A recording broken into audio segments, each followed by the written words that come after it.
Dr. LMadu is talking about some interesting aspects of President Barack Obama's election and what it means to the continent of Africa. And of course, Dr. LMadu, let's continue, as we've indicated earlier, that we're talking essentially, as far as American foreign policy is concerned, about a lost continent. And we're simply trying to resurrect this continent in terms of what it has and what it has to offer. Let's pick it up at that point. Yeah, no, I think, you know, we've invested in a lot of projects in the past that have not borne any results or fruits, you know, particularly during the so-called Cold War.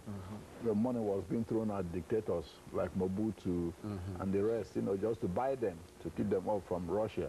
It didn't do any good to African countries. What it did was increase tensions, you know, in society because of the corrupt, you know, inclination of most of those politicians, you see. So I think one of the things, you know, the new president in the U.S. has to do is invest in peacemaking, you know, an integrated approach to peacemaking.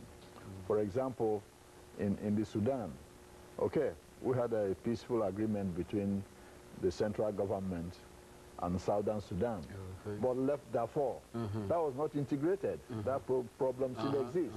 What the better approach should have been to handle all three situations at the same time.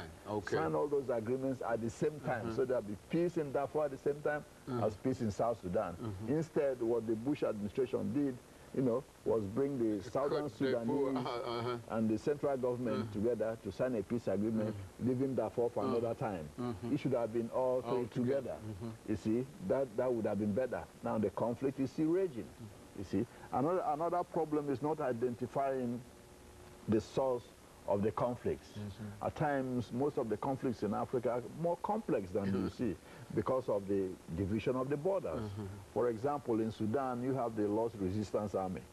And one will say, well, how come they've been fighting for so long? Who's supporting them? The fact is that they have kith and kin across the border in Sudan. You have what we call the Sudanese Acholi. The Lord Resistance Army is predominantly an Acholi, you know, funded army.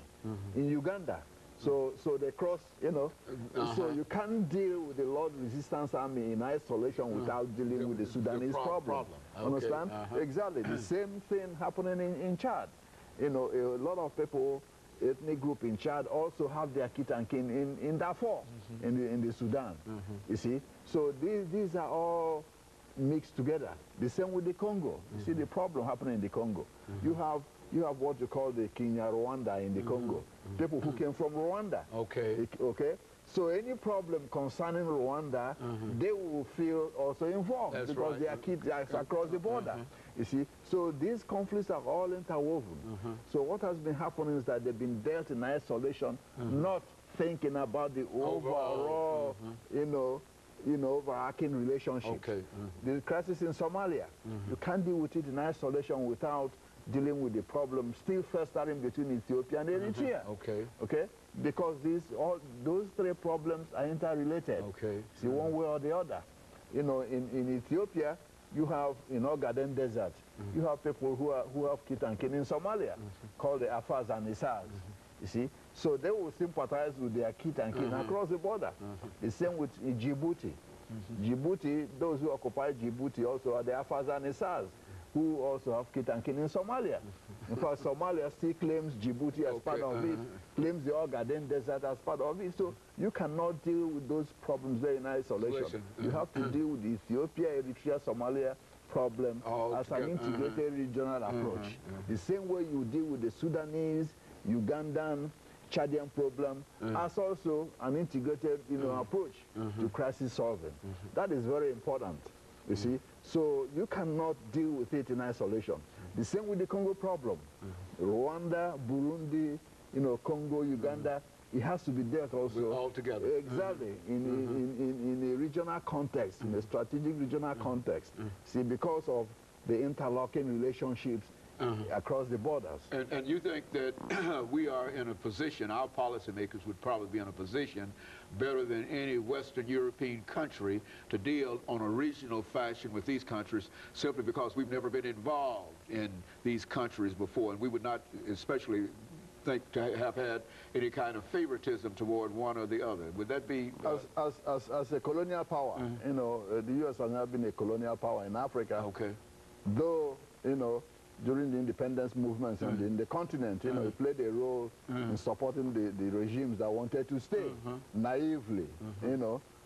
So in that sense, we've been involved in Africa, but not, you know, as part of a colonial power. What we do. Very good. So in a way, we are more of an independent arbiter, more acceptable probably to some people than those who've been colonial powers before, who still have vested interest in what is happening in those countries. You know, for example, I know that, you know, a lot of the French-speaking countries always under pressure from France not to work with the United States because of what they feel, you know, is U.S. attempts to meddle in their spheres of influence. Exactly. When the West African Economic Community, ECOWAS, was being initiated by General Gowon in Nigeria in the early 70s. The French wanted to block it. Yeah, they kept, you know, telling the French countries, well, Nigeria wants to dominate you all. But not thinking these are all the same people who want to form a union for their own interests. And you are sitting in Paris telling them not to work with their own fellow brothers there. Exactly, that has been the problem. Even in the United Nations. Yeah, the French government pressures the French-speaking, you know, governments not to, you know, cooperate. Exactly, cooperate in what is in the interest of the whole African continent because of the fear of you know, their economic interests.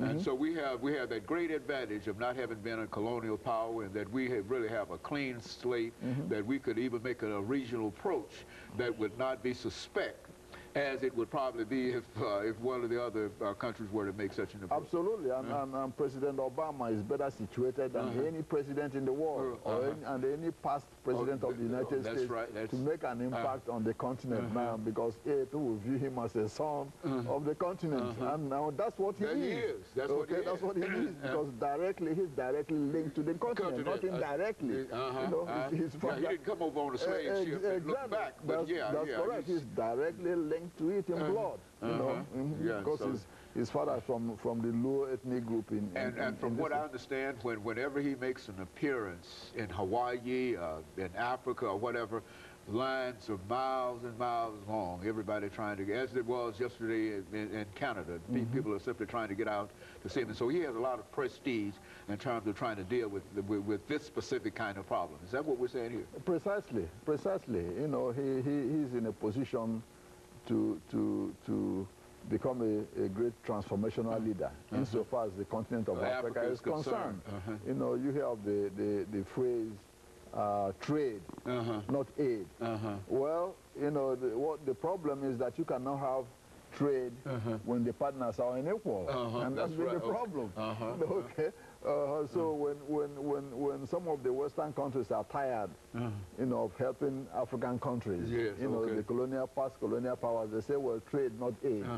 But they forget that most of the continent was devastated the way it is today economically because of their own policies. That's right. Of taking, you know, economic resources from Africa without paying for it. Right. Exactly. So when some of the countries in Africa start saying, well, we need a little help here and there, you know, even with our own crops. Also, they say, oh, no, it's trade, not aid. Okay? Yeah, that's been a good excuse for not doing anything, but not fulfill the moral responsibilities that they should have. That's correct, and they impose high tariffs on African products, so they can't even come in. Okay? You see, and flood the continent with cheaper medicines, you know, so you see that even the domestic market in Africa cannot function well. So that's one other, you know, economic diplomacy that the Obama administration has to do. That's mercantilism. We used to call that mercantilism when the colonies and the mother country, etc. But that's the same thing that's going on now in reference to these countries. Exactly. So there should be an equal, you know. And so over the last minute, Dr. Madu, you're hopeful in terms of the presidency of Barack Obama in terms of dealing with some of the issues that we've talked about here, that we've been talking about for the last 20 years here. Yeah, I'm very optimistic. I'm very optimistic because I think he has some good folks in his National Security Council who know about Africa and who've lived there. You know, the Treasury Secretary, Gardner, lived in Africa. And you have Susan Rice, the UN ambassador, who was former Assistant Secretary of State, an African hand, you know. So I think he has a good. So he's got Miss Clinton also. He also knows so he's got Africa a good very inner well. circle that know the truth about Africa. Exactly. And of course, Dr. Madu, let me thank you over the last 10 seconds for coming by and giving us that excellent information. And let me encourage our audience to tune in again next week for another informative edition of Comments. Thank you and good morning.